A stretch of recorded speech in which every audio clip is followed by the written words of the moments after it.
มือหน้าคือไก่นะต้มโอ้แหกเสียวต้องมีไก่เลยแล้วเนาะแหกไก่บอต้มไก่มาพี่ดูเลยจะได้อันผู้บ่าวอยู่ตรงนี้แต่ว่าก็ทำแล้วคาดองผู้นี้ถือกลัวผู้นั้นได้บ่เท่าไรทางนี้เสียงโยเนาะว่าถือเอาถามแล้วเบิ้งขอถามแล้วโอเพลงก็แรกๆแบบเพลงในร้อย30 ล้านธรรมดาคนลาวคือกันบอกอันนี้ถามเพื่อแบบหลายๆคนซะเนาะแบบลักๆเลยถามว่าเคยในบ้านอยู่บ้านตัวเองเลยนี่เท่าใดเนาะอยู่ทางบ้านเจ้าก็อีตามบางคนก็1 ล้านหรือ5 ล้านโอ้กับโบเพลง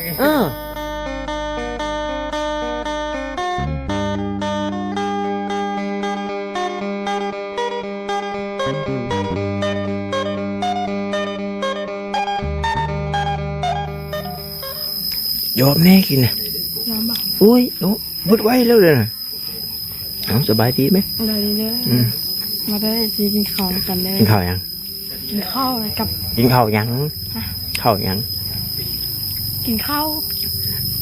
กับปิ้งอ่ะจักแล้ววิ่งเอ็นถามว่ากินข้าวยังกินข้าวยังกินข้าวที่ยังข้าวเที่ยงเที่ยงเยอะก็3 โมงอ่ะกินข้าวได้เอาพี่น้องเนาะพากันกินข้าวพี่น้องเลยเพราะว่าผ่านมาน่ะบอกพ่อชื่อนะโชคดีที่น้องน้อยเพิ่นแวะชื่ออยู่ใช่กะอยู่ตลาดจานจาน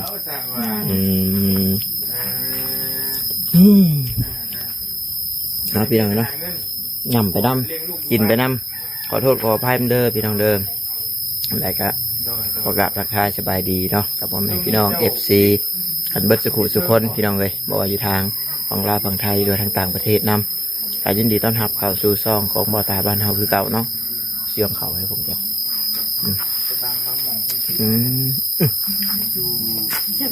แซ่บแล้วเนาะเมื่อกินข้าวแต่สงกรานต์บ่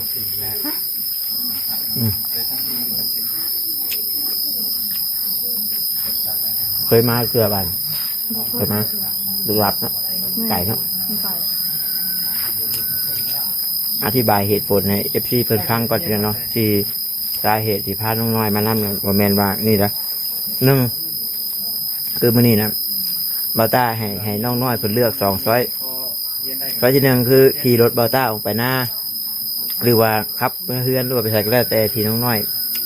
อยากไปเนาะอย่าน้องน้อยเพิ่นบ่กล้าครับแบบนี้แหละ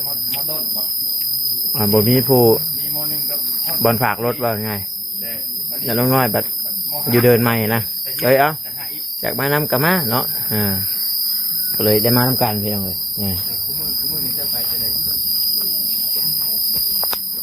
จากมุ้งแล้วอยู่หอเดือนมือ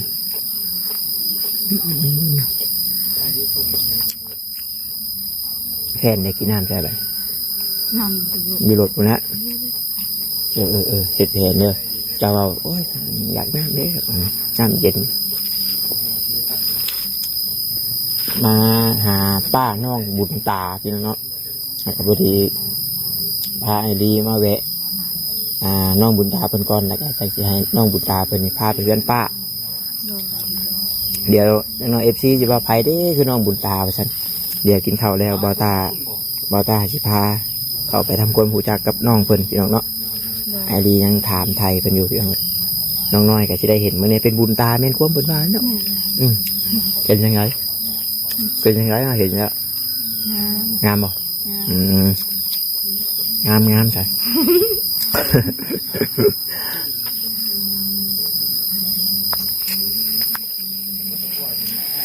บ้าน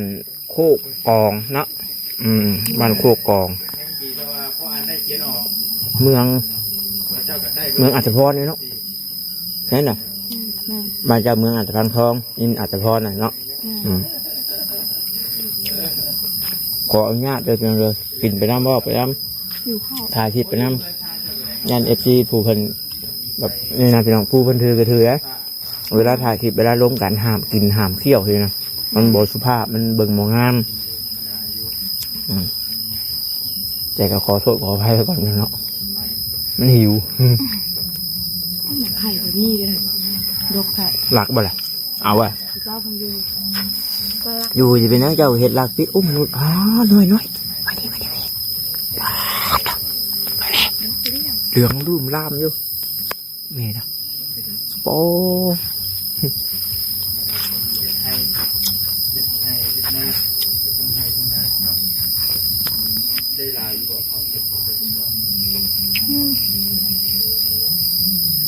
เป็นไงอิ่มไหม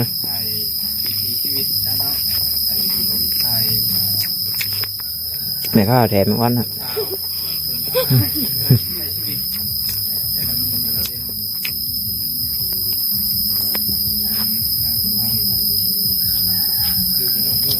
กินอย่างเดียวพี่น้อง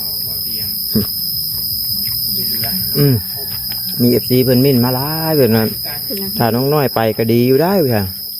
แต่ว่าคือบาดาว่าแล้วเพียงเนาะมันน้องเพิ่นบ่สะดวกเฮือนเงี้ยฮะบาดาบ่ได้ว่าบังคับได้เพียงเนาะว่าปล่อยสิถามคำนั้นขึ้นมาน่ะเพราะว่าเห็นโทรหาน้องน้อยว่าเฮาว่าสิลงไปเฮือนประชาบ่ยาวอยู่ประมาณนี้ทีนะก็สิถามเข้ามาสิไปแท้บ่เฮือนบ่ยาวสิข้าวอะไรไปได้แล้วพี่น้องเนาะเห็นยังไงจ้ะฝ่ายหันตัวนี้ต้องถามพ่อถามแม่ก่อนสินะพี่น้องโอ้ยเนี่ยกินข้าวก่อนเนี่ยน้องน้อยคือบ่ใกล้คำใหญ่เนาะกินข้าวแล้วก็ไปชิมมึงโยน้ำบ้านเพิ่นแซ่บบ่เนาะไปเนาะ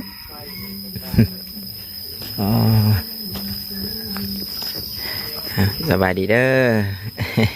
โดยเนาะสบายดีทั้งบ่าวหวดถืออยู่ที่เนาะได้พ่อตัวจริงเพิ่นเคยเห็นเจ้าเธอนึงคอยก็ได้อยู่เพื่อนชาวต้านี่เป็นชาวต้าบ่าวนุ่มแม่น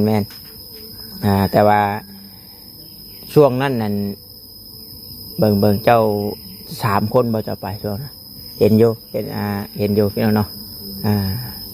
เห็นน้องๆเขาบอกว่าเมื่อเตียงทองสิมาหันได้ไปเบิ่งตัวจริงบ่เคยเห็นว่าเตียงทองแกก็ได้เคยเจอเราเท่านึงแต่ว่าสิไปน้องๆก่อนนะน้องน้อยหาเจ้าไหนแล้วเพิ่นก็ยึกพ่อบ่เตียงจังได๋ใช่ได้พ่อเพิ่นอยู่ว่าจะไปตอนนั้นไม่ล่ะไปกันที่เจอลีอยู่เพิ่นกำลังซอยเรือไปได้อยู่โอ้โหตอนนั้นมีสาวต้าแน่แล้วก็น้องมูแน่ตอนเจ้าไปแล้วก็สาวจ๊ะแน่ตอนหลายครอบครัวอยู่สาวที่ว่าแก้มเป็นเป็นไข่เป็นปุงๆกันแม่นน้องมูแต่ว่าตอนนี้ก็เป็นไปไทยแล้วโอ้ชั่วโมงวันไหนแม่นมาแล้วบ่โอ้ไก่ทอดยามแบบหน้าแล้วมาเลยไปทำงานเนาะไปหาเงินเคอยู่พี่น้องเนาะไปหาเงินอยู่บ้านเพิ่นเหมือนกันสิบ้านเฮาอยู่ในนึงบ้านเฮาก็ถามว่าได้บ่ได้อยู่แต่ว่าเฮาอยู่กับทินเฮาเองเลยแบบค่าใช้จ่ายมันหลายทีนะแต่ว่าไรครับมันน้อยอยู่พุ่นบัดจังไดแบบกับพ่อได้เก็บทีนะจากที่เคยไปนะพี่น้องเนาะก็ได้เก็บอยู่เดือน 5,000 เดือน 3,000ตอนอยู่บ้านเนาะแทบสิบ่ได้เก็บนะก็จะได้ใช้จ่ายนะบ้านเฮาแม่เฮ็ด YouTube ก็มันก็ถามว่าตอบโจทย์บ่ถ้าว่าบ่มีครอบบ่มีครัวถ้าว่าแบบใช้ชีวิตผู้เดียวนี่ก็อาจจะรอดนะถ้าว่ามีครอบมีครัวแน่ถ้าว่ามันจังได๋พี่น้องเนาะมันก็บ่จะตอบโจทย์ปานใดสำหรับผู้ที่วิวบ่ขึ้นเนาะผู้ที่วิวขึ้นแต่ว่าวิวขึ้นแน่ผู้เบิ่งผู้ชมโฆษณาให้หลายเนี่ยก็อาจจะพอได้อยู่แต่ละคลิปลักหมื่นขึ้นก็โอเคเนาะโอเคอยู่จังได๋ถ้าเจ้ามาอยู่บ่หมื่นก็เริ่มหายากแล้วตอนเทศแรกๆนะฮอดแสนก็ยังมีตัวมือนี่เลยจางไปนะคือบ่าวหวนเราสิถ่ายเกี่ยวแก่กับแบบผู้สาวบ่นั่นแหละสาวผู้ไทยชื่อชอบนั่นแหละก็ ผู้ไทยฝั่งลาว โอ้ผู้ไทยฝั่งลาวพี่น้องเนาะพิมพ์เข้าไปตัวไทยเนาะ นั่นนะตัวไทย ผู้ไทยฝั่งลาวพี่น้องเลยจะเน้นกายผู้สาวตามชนบทเฮาบ่อะไรก็ได้พิธีชีวิตการดำรงชีวิตแบบผู้สาวชาวบ้านนะเอา ส่วนหลายก็อยู่แต่ในเมืองพระเจ้านี่แหละไม่ได้ไปไกลเพราะว่ารายได้เขาก็น้อยเด้อจ้ะยอดวิวมันน้อยแล้วก็มีค่าใช้จ่ายนะไปไกลนี่บ่รอดแน่ คือการทุกคนก็แบบโอ้ตูไทยไปแทบสิเดือนบ่ซ้นเดือนเลยนะแต่ไหนจะคือได้มาพี่บัดเขาบ่จิตเพิ่นแบบได้แนะนำเพิ่นอะไร อ๋ออันแรกๆก็มาถ่ายน้องเขานี่เด้ ตอนทวีตก็ถ่ายเล่าแล้วก็ต่อไปแล้วเราไปไทยแล้วมาถ่ายน้องเล่าวันนี้แม่เราแนะนำว่าไปถ่ายเขาแน่ว่ะเราทุกอยากก็ได้ว่ะตอนแรกเขาก็ปฏิเสธไปแต่เพิ่นก็ลองไปถ่ายเบิ้งพอเขาเคยถ่ายล่ะบ่มีคนซ้อยเขาว่าหลายเคสอยู่ที่เขาให้ถ่ายนะมาถ่ายแต่ก็บ่มีคนซ้อย พอเจ้าบัดนิ่นสายสาวเนาะ มันคนละสายก็เลยเป็นบจิตทักมาก็เลยเลยแนะนำเราให้มาถ่ายลองมึงดูไปถ่ายแล้วมีผู้ใดซ้อยเราก็เลยมาถ่ายเบิ้ง อันนี้ก็พอดีเห็นในคลิปเบอร์จิตเพื่อนนั่นแหละพี่น้องเนาะเห็นในคลิปเบอร์จิตนั่นแหละแล้วก็ทั้งอ้ายเพื่อนก็สนใจเนาะสนใจอยากมาเบิ้งนี่แหละพอเรามีรายได้แต่ก็ชวนอ้ายเขามาพี่น้องเนาะพากันเขามาเบิ้งพอดีเป็นสภาพเรือนชานของป้าเราบอกป้าเนาะโอ้ยผูพังคือในคลิปเบอร์จิตนั่นแหละพี่น้องเนาะเดี๋ยวออกแต่เฮือนน้องบุญตาแล้วก็สิชวนน้องบุญตาไปเฮือนป้าเราพี่น้องไกลเติบบ่ ก็ไกลกันอยู่ เพราะว่าน้องบุญตาทางไอรียังพาขึ้นไปเป็นเพื่อนครัวเพื่อนอย่างเดียวเนาะ แต่ว่าในบ้านเดียวกันนี่ละ ในบ้านเดียวกัน บ้านใหญ่ โอ้เนาะโดยน้อยมือกล้องเนาะขอบใจลืมเลยเนาะ ขอบใจเบาๆได้บ่เบาๆ เสียซ้ายเสียขวา ดีเลยเพิ่นเอาเราฮับเนาะไปบ้านเลยเขตบ้านหนองน้อยบ่ครับนี่เพิ่นเอาเราได้มาเพิ่นเอาเราฮับเนาะนะแบบเนาะขอบใจได้หูได้เห็นแล้วพี่น้องเนาะเป็นอยู่บ้านโคกองดอนบ้านดอนกองเดี๋ยวเนาะบ้านดอนกองเมืองอัศพรบ่เมืองอัศพรบ้านผู้ไทยคือว่าถิ่นผู้ไทยว่าผู้ไทยจะจ้อยแล้วเนี่ยเนาะแต่ผู้ไทยอาจจะบ่คือซุ่มคอยนะสำเนียงอีกแบบนึงแต่ก็พอเข้าใจกันอยู่คือจุดเจ้านี่ผู้ไทยนะผู้จานแม่นบ่ผู้ไทยนะผู้จานผู้ไทยนี่แต่ละบ้านก็บ่คือกันนะน้องเพราะว่าสำเนียงอาจจะบ่คือกันผู้ไทยบ้านพีนอีกแบบนึงนะเพิ่นโฟนนะเนาะบ่บ้านพีนอยู่บ้านพีนใต้พีนเหนือผู้ไทยกันนะแต่เสียงเพิ่นนี่อาจจะแข็งให้แม่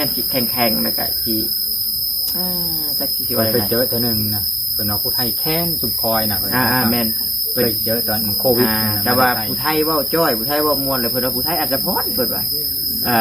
วีระบ่วีระเนาะอาจจะพรเพิ่นว่าโอ้ยด่าลูกด่าผัวเด็กก็ทำอยู่เปิดบ่ล้ำใส่หูจังว่าบ่เอ้ยว่าแต่ก็เป็นได้จ้ะเมียด่า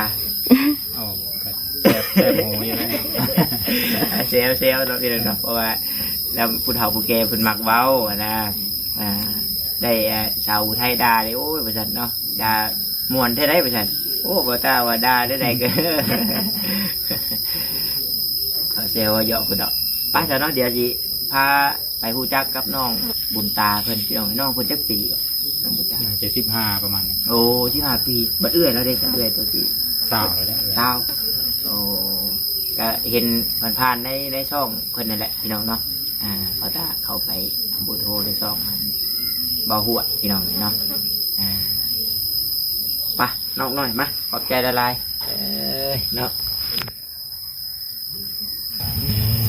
โอ้มาแล้วพี่น้องเอ้ยเอาสวัสดีเด้อน้องยับเข้าใกล้ๆกันอยู่น้อยลายแห้งยุ่งมานี่นะคนจบเลยมาเมื่อวานนี้ยุ่งโบราณได้แล้วเนาะมันแดดขาตั้งกล้องสู่ชีวิต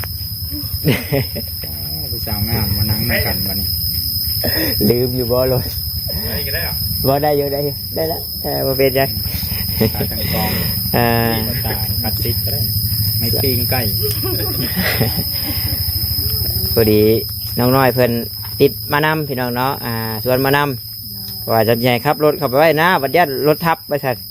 ขับรถไปเฮือนกับบ่กล้าขี่ปานใดซั่นเนาะเอาออกมานำกันแล้วเนาะเอาสบายดีเอลี่ ไปที่บริ โดยสบายดีเด้อ เสียงที่คุ้นเคยของหลายคน เสียงที่คุณเคย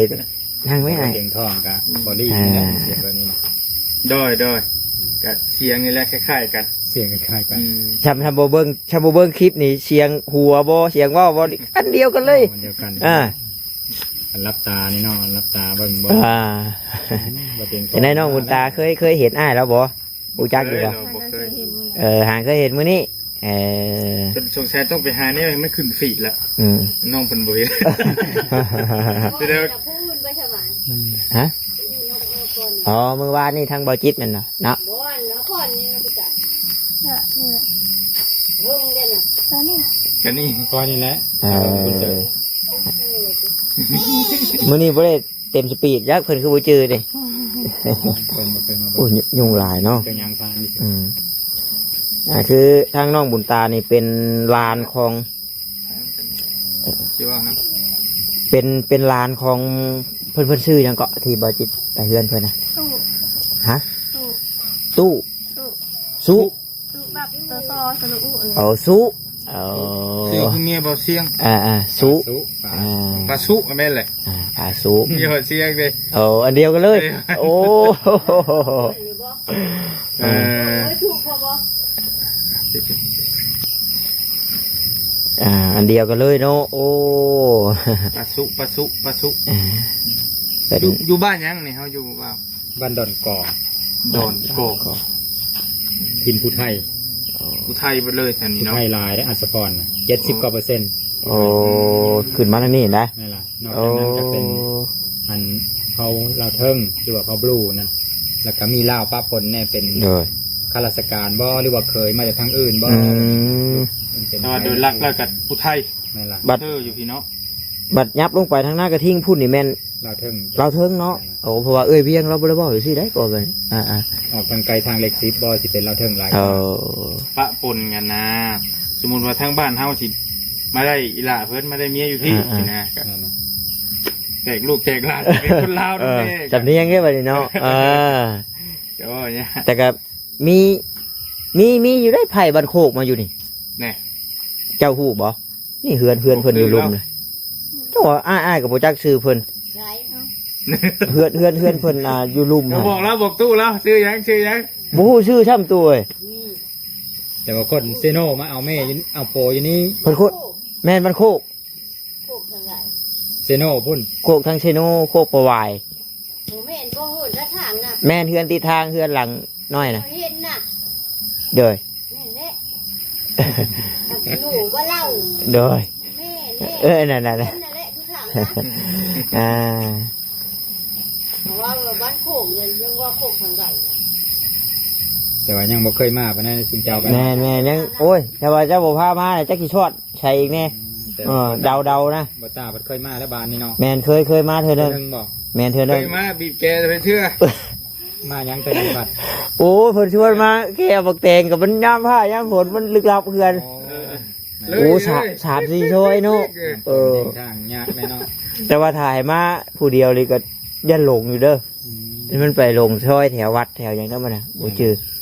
เมื่อกี้นี้กันถ้าไปจะไปทางนั้นก็คือกันไปมองวัดนะ แต่ทางมันแคบๆมันหักโค้งเกินไปก็เลยเข้ามาทางใหญ่ไปแล้วก็ได้ไปทางใหญ่วัดเจ้าก็ไปบ้านคนตูมบ่เลย จะมาสองคนก็ไม่รีจักกี่ฮอดน้องเพิ่นหรือบ่เลยมื้อนี่ เคยบัดนี้ได้เคยคุ้นเพิ่นอยู่บ่ในYouTube บ่เคย บ่เคยครับแนะนำชื่ออยู่น่ะน้อยแนะนำเป็นทางการแม่ อายุทำการทำงานบอก บ่ เจ้าเยอะเท่าไหร่ที่มาปี น้องน้อยเด้ ว่า17 เอื้อยใช่เนาะ เอ๋ย แต่ว่าลืมอายุจักหน่อยเนาะ จ้าเลยบุญตาถึงวันน่ะ บุญตา ซื้อมอนเรามา เฮ้ย ก็ไม่ว่าสิบ่มักผู้ชายแบบนี้แล้ เที่ยว ว กันใช้ให้เที่ยวกัน เนาะ ได้เสียผู้ไทย คืออยู่ได้หน่อยเอ้ย มื้อหน้าคือไก่นะต้ม โอ้แหกเสียวต้องมีไก่เลยนะเนาะ เอ้า แหกไก่บ่ต้มไก่อ่า มาพี่ดูเลยจะได้อันผู้บ่าวอยู่ตรงนี้ แต่ว่าก็ถามแล้วค่าดองผู้นี้ถือกลัวผู้นั้นได้ บ่เท่าไรทางนี้ เสียง โยเนาะว่าถือเอาถามแล้วเบิ่งขอถามแล้ว บอก โอเพลง ก็แรกๆเราแบบแพงในราคา10 ล้าน ธรรมดา คนลาวคือกันบ่ บอกอันนี้ถามเพื่อแบบหลายๆคนซะเนาะแบบลักๆเลยถามว่าเคยในบ้านอ